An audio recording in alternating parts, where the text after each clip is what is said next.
everyone, welcome to our Nepal vlog part 6. পোখারাতে আমরা ছিলাম total 3 দিন 2 রাত আর এটা হচ্ছে লাস্ট রাতের ভিডিও। আমরা হচ্ছে সেকেন্ড দিন ছিলাম হোটেল ম্যাজেস্টিক লেক ফ্রন্ট হোটেলে। এটা হচ্ছে একদম লেকের সাইডেই একটা হোটেল। এই হোটেলটা এত সুন্দর একটা হোটেল ছিল, মানে এটা সকালের ভিউ যেমন সুন্দর ঠিক তেমনই রাতের ভিউ কিন্তু মারাত্মক সুন্দর। আর এখানে কিন্তু রাতে হচ্ছে লাইভ মিউজিক হয়, যার কারণে হচ্ছে আর লাইটিং এত বেশি আছে এখানে, যার কারণে হচ্ছে হোটেলটা দেখতে অনেক লাক্সারি মনে হয়।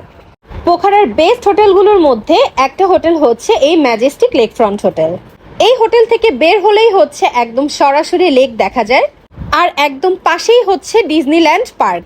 আর এই সাইডের এই এরিয়াটা এত বেশি জাঁকজমক একটা এরিয়া, মানে এখানে হাঁটতে হাঁটতেই হচ্ছে সময় পার হয়ে যাবে। আমরা এর আগের দিন ছিলাম হচ্ছে একটু সিটির দিকে, মানে হচ্ছে লেক সাইড থেকে একটু দূরে, আর আজকের এই হোটেলটা হচ্ছে একদম লেক সাইডেই। সো আমরা কিন্তু দুই রকমের হচ্ছে ভাইব পেয়েছিলাম। এখন হচ্ছে সন্ধ্যার টাইম, আর এই টাইমে হচ্ছে অনেক ধরনের খাবার নিয়ে, মানে স্ট্রিট ফুড নিয়ে হচ্ছে এই লেক সাইডে বসে। সো প্রথমেই হচ্ছে আমার একটু মাথা ব্যথা ছিল, যেহেতু আজকের এই দিনে আমি অনেক জায়গায় গিয়েছি, আর এর আগের ব্লগে হচ্ছে সবগুলো আছে, না দেখে থাকলে দেখে নেবেন। তাই প্রথমেই হচ্ছে সন্ধ্যার দিকে চা খেতে চেয়েছিলাম, তবে সত্যি বলতে ওদের এই চায়ের মধ্যে এত বেশি ওরা মশলা ইউজ করেছে, আমার কাছে কেন জানি ফ্লেভারটা অত বেশি একটা জমেনি। সো এখানে হচ্ছে এক কাপ চায়ের দাম নিল ওরা 20 রুপি। এরপরেই যেহেতু ডিজনিল্যান্ড ছিল পাশে, আমরা হচ্ছে ডিজনিল্যান্ডে যাই।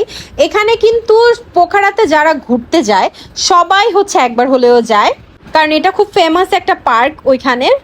আর আমাদের হোটেল থেকে মাত্র 2 মিনিট হাঁটলেই হচ্ছে এই পার্কটা।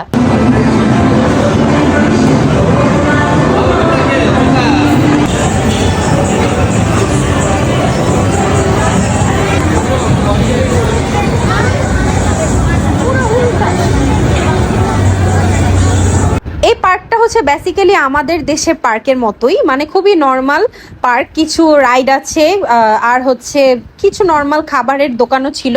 সো আমরা হচ্ছে একটা পানিপুরি অর্ডার করি 100 রুপিতে। এখানের পানিপুরিটা হচ্ছে মোটামুটি মজার ছিল। এই দিনে ডিনার করার ইচ্ছা ছিল আমার বাংলাদেশি হোটেলে, আর আমরা বাংলাদেশি হোটেলেই হচ্ছে ডিনার করেছি, যার কারণে লেক সাইডের এই মাছগুলো হচ্ছে আমাদের টেস্ট করা হয়নি। কিন্তু আপনারা কিন্তু অবশ্যই টেস্ট করবেন, শুনেছি ওইখানের মাছ নাকি অনেক মজার।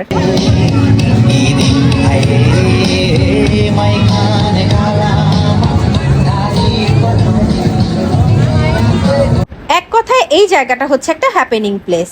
আর আমাদের হচ্ছে পার্কের ভেতরে যে পানিপুরি ওইটা খেয়ে মন ভরে নাই, তাই হচ্ছে আমরা এই স্ট্রিট ফুডের যে পানিপুরি সেটা এখন টেস্ট করব।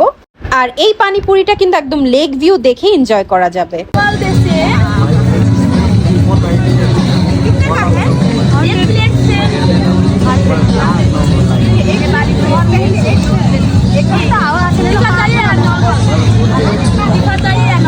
নরমাল নরমাল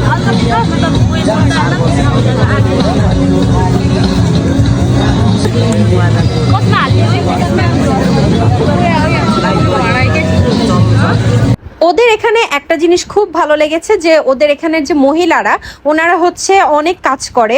এখানে স্ট্রিট ফুডের দোকানগুলোর বেশিরভাগ মালিকই হচ্ছে মহিলারা। বিভিন্ন বড় বড় দোকানেও হচ্ছে দেখেছি যে মহিলারা হচ্ছে সেল করছে খাবার। সো এখানেও হচ্ছে 100 রুপিতেই হচ্ছে 1 প্লেট ওরা ফুচকা দিয়েছে আমাদেরকে, আর এটা কিন্তু মোটামুটি ভালোই লেগেছে আমার কাছে, মানে পার্কের থেকে এখানে মজা। আর এখানে হচ্ছে রাওয়াফ এই কয়েনের গেমগুলো খেলতেছিল, আর এখানে হচ্ছে একটা চানাচুরের মতো একটা কি জানি পেয়েছিল রাওয়াফ, কিন্তু ওই ক্লিপটা আসলে নেওয়া হয়নি। একদম সাইডেই যেহেতু আমাদের হোটেলটা ছিল, আর হঠাৎ করে দেখলাম হোটেলে হচ্ছে লাইভ মিউজিক হচ্ছে। আমরা যখন বের হয়েছিলাম তখন হচ্ছে লাইভ মিউজিকটা হচ্ছিল না, আর হঠাৎ করে গানের আওয়াজ শুনেই হচ্ছে আমি ভেতরে চলে গেলাম।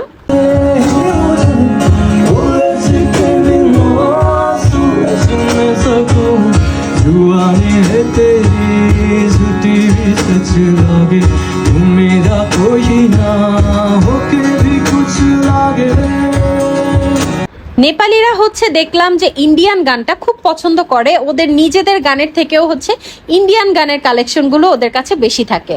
শুধু নেপালেই না, আমরা যে থাইল্যান্ড ইন্দোনেশিয়াতে গিয়েছিলাম ওই টাইমে ওদেরও ওইখানে দেখলাম যে বিভিন্ন রেস্টুরেন্টে হচ্ছে ওরা শুধু ইন্ডিয়ান গান ছাড়ছে। আজকে যেহেতু আমরা প্ল্যান করেছি যে রাতের ডিনারটা করব হচ্ছে বাংলাদেশি হোটেলে, হালাল একটা খাবারের দোকান আছে বাংলাদেশিদের, সেটা হচ্ছে আমি কিছু ব্লগে দেখেছিলাম, যার কারণে হচ্ছে আমরা গুগল ম্যাপ ধরে সেই বাংলাদেশি হোটেলে যাচ্ছিলাম। আর বাংলাদেশি হোটেলটা হচ্ছে আমাদের হোটেল থেকে অনেক দূরে, যার কারণে হচ্ছে হেঁটে হেঁটে যাচ্ছিলাম। আর সেই ফাঁকে হচ্ছে আমি একটা বাবল টি খাই, আর এই বাবল টিটা এত মজার ছিল, এটা সম্ভবত ব্লুবেরি ছিল ফ্লেভার। আপনারা গেলে কিন্তু অবশ্যই এই বাবল টিটা খাবেন। ওনারা সাজেস্ট করলো আমাদেরকে ব্লুবেরিটা নিতে, জন্য নিলাম। আর এটা হচ্ছে 250 রুপি, বাংলাদেশি টাকা 220 টাকার মতো, ভালোই। দেশের বাইরে কোথাও গেলে আমি হচ্ছে চেষ্টা করি একটু হেঁটে হেঁটে এক্সপ্লোর করার জায়গাগুলো, তাই হচ্ছে আমাদের হোটেল থেকে আমরা এই বাংলাদেশি রেস্টুরেন্টে হেঁটে এসেছি, কারণ আশেপাশের ভাইবটা একটু এনজয় করার জন্য। তবে চাইলে কিন্তু এখানে হচ্ছে পাঠাও বা হচ্ছে ইনড্রাইভ অ্যাপে করে আপনারা ট্যাক্সি নিয়ে চলে আসতে পারবেন বা বিভিন্ন জায়গায় এক্সপ্লোর করতে পারবেন। সো যাই হোক, হেঁটে হেঁটে আমরা হচ্ছে বাংলাদেশি রেস্টুরেন্টে চলে আসলাম।